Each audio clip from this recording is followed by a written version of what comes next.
Hey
করি হরিতে গোবিন্দ আমার সতীর হর গৌরাঙ্গ সুন্দর রে নয়াকির আমার সতীর হর গৌরাঙ্গ সুন্দর রে নয়াকির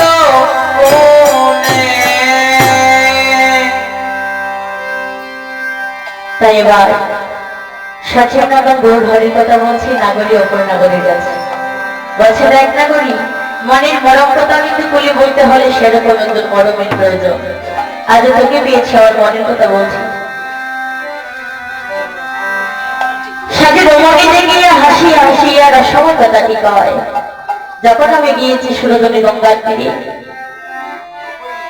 আমাকে যখন নয়ন দর্শন করেছে তো সুন্দর চাঁদের মতনই মেধু মেধু হাসি দুটো বাবা তুলে কত সুন্দর করে নৃত্য করে যাচ্ছে চরণের মধ্যে নকল রঞ্জন করে বাঁচতেছে শুধু সজ্জন আমি শুরু অনুরাগে বিলম্ব করবো না চলে যাবো বৃন্দাবনীরা তবে অবিশ্বাসের মধ্যে যেভাবে রাজা রানী অষ্টসখী সঙ্গে করে নিয়ে নিকুঞ্জ কাননে গিয়েছিলেন গোবিন্দ দর্শনে ঠিক তেমনই ভাবে আটজন সখী আমাদের আসনের মধ্যে চলে আসবে যখন আমরা রায়তারিকে সঙ্গে করে নিয়ে গোবিন্দ দর্শনে যাব তাই আমি বিলম্ব করবো না চলে যাব বৃন্দাবন লীলায় এই মনোরাগে যদি থাকি তাহলে অভিসারের সময়টা ব্যর্থ হয়ে যাবে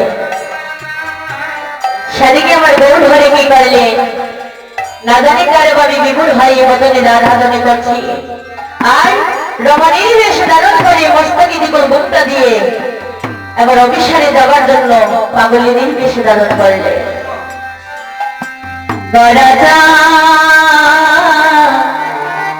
রাধার ভাবেতে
মহাপ্রভু অভিসারী যাবার জন্য একজন নারীর বেশ ধারণ করেছে।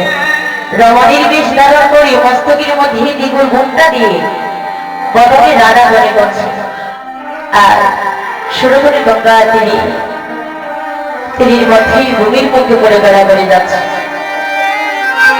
তখন কি করছে?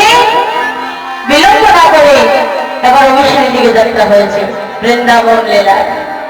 তাই আমরা সবাই মিলিত হয়ে বৃন্দাবনে চলে যাব, অভিসার কীর্তন শ্রবণ করব। তবে বৃন্দাবনে যাবার আগে কিন্তু রাধারানীর চরণে আত্মসমর্পণ করতে হবে। রাধারানীর চরণে যদি আত্মসমর্পণ না করে চলে যায় কেহ, তাহলে কিন্তু রাধারানীর কৃপা হবে না।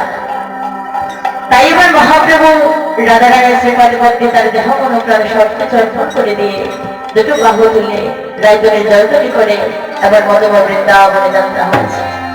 আমরা সবাই মিলিত হই, সবাই মিলে কিন্তু দুটো বাহু তুলে রাধারানীর জয়তরী দিয়ে আমরা বৃন্দাবনে যাব। তবে ঘৃণা লজ্জা বই এই তিনটাকে তিন কৃষ্ণ ভজন নাহি হয়। ঘৃণা লজ্জা যদি কারো অন্তরের মধ্যে থাকে তাহলে কিন্তু গোবিন্দ ভজন হবে না। এই যে আজ আমরা এমন একটা মাসি এখানে আছি, দামোদর মাস, এই মাসে যে যতবার গোবিন্দ সেবা করতে পারবে, যতবার কৃষ্ণ নাম নিতে পারবে, তাতে কিন্তু পরকালের পর গোবিন্দ পরিষ্কার করে রাখবেন। হরিবল। আজ আমরা সেই গভীর রাত্রিতে এমন একটি মাসে, কার্তিক মাস যাকে বলি আমরা দামোদর মাস, সেখানে বসে হরি নাম করছি, শ্রবণ করছি। চলো সবাই মিলিত হয়ে এবার বৃন্দাবনে চলে যাব। বৃন্দাবনে তো যাব, তবে দেহটাকে গাড়ি রেখে মনটাকে নিয়ে সেই বৃন্দাবন যাব। রাধা রানী কি, রাধা রানী কি, বৃন্দাবন ধাম কি। একটি হস্ত তুলে ডাকলে কিন্তু হবে না। মহাভারতে শুনেছেন তো, দ্রৌপদী যখন বস্ত্রহরণ হয়েছিল, দুঃশাসন একজন কৃষ্ণ ভক্ত রমণী হয়ে কিন্তু গোবিন্দ তাকে কৃপা করে নাই। এভাবে বস্ত্রটা ধরেছে, একটি হস্ত তুলে গোবিন্দকে যাচ্ছি, এই বিপদ বন্ধুর মধুসূদন আমাকে রক্ষা করো। হলো না। আড়া থেকে দৈববাণী হয়েছে, দ্রৌপদী তুমি আত্মসমর্পণ করো, ঘৃণা লজ্জা বই ছেড়ে দাও। ওই চরণে যারা আত্মসমর্পণ করে ঘৃণা লজ্জা ছাড়তেই হবে, তার কোনো ভয় নেই।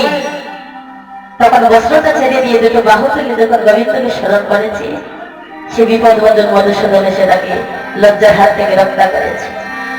আমরা তো সামান্য করলে হতো যে।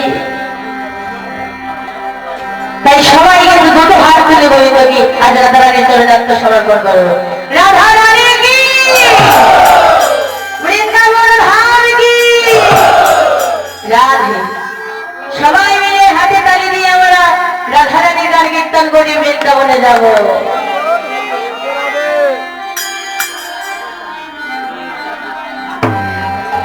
সবাই হরি বলে বাহু তোলে,